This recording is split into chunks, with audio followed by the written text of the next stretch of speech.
أصعب اختبار في حياة سيدنا إبراهيم ما كانش النار. في ناس كتير فاكرة إن أصعب لحظة في حياة سيدنا إبراهيم كانت وهو بيترمي في النار، لكن الحقيقة إن النار دي كانت أهون عليه من الاختبار الحقيقي، لأنه لما واجه النار كان لوحده. لكن الاختبار التاني كان في حاجة تانية خالص، في قلبه. بعد سنين طويلة جدا من الانتظار والصبر، وبعد عمر كبير عدى عليه من غير ما يبقى عنده طفل، ربنا رزقه بالابن اللي كان مستنيه يجي من سنين، سيدنا إسماعيل. ابن مش مجرد طفل، ده كان حلم اتأخر لدرجة إنه بقى فاكر إن ده مستحيل يحصل. وفجأة وسط الفرح ده كله يجي أمر من ربنا باختبار صعب جدا، إنه يسيب أكتر حاجة قلبه متعلق بيها. وهنا بقى النقطة المهمة جدا، الاختبار ما كانش عن قسوة أو حرمان، الاختبار كان حاجة أعمق من كده بكتير. هل هيثق في أمر ربنا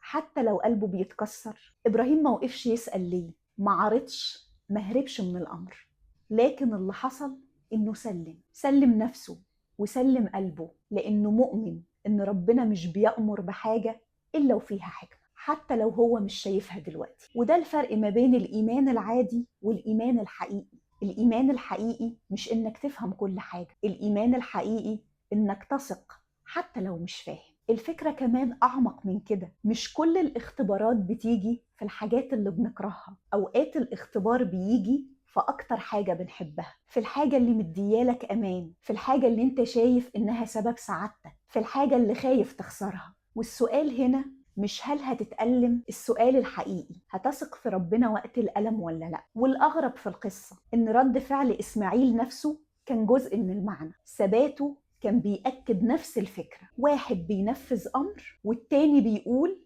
افعل ما تؤمر. وكأن الرسالة بتقول لما الإيمان يبقى كامل، الانكسار ما بيبقاش انهيار، بيبقى تسليم. وليه الفرج جه في آخر لحظة؟ لأن الهدف ما كانش الفقد، الهدف كان الوصول لمرحلة إن القلب ما يبقاش متعلق لدرجة إنه يعترض على أمر ربنا. مش المطلوب إن الإنسان ما يحسش، المطلوب إن الإنسان ما يرفضش. وعشان كده عيد الأضحى مش مجرد قصة ذبح، ده تذكير قوي جدا بسؤال: هل لو ربنا طلب منك تسيب حاجة بتحبها هتثق إنه عارف الخير ليك أكتر منك؟ كل واحد فينا عنده إسماعيل في حياته، شخص، حلم، شغل، أمان، أو حتى حاجة متعلق بيها زيادة عن اللزوم. بس الاختبار الحقيقي مش في وجود الحاجة دي، الاختبار في موقفك لو ربنا قال لك سيبها. وفي النهاية إبراهيم ما خسرش ابنه، هو بس خسر الخوف، خسر التعلق اللي كان ممكن يسيطر عليه، وبقى قلبه أهدى وأقرب وأصدق في الثقة في ربنا. سؤالي ليك، هل تثق في أمر ربنا حتى لو مش فاهمه دلوقتي؟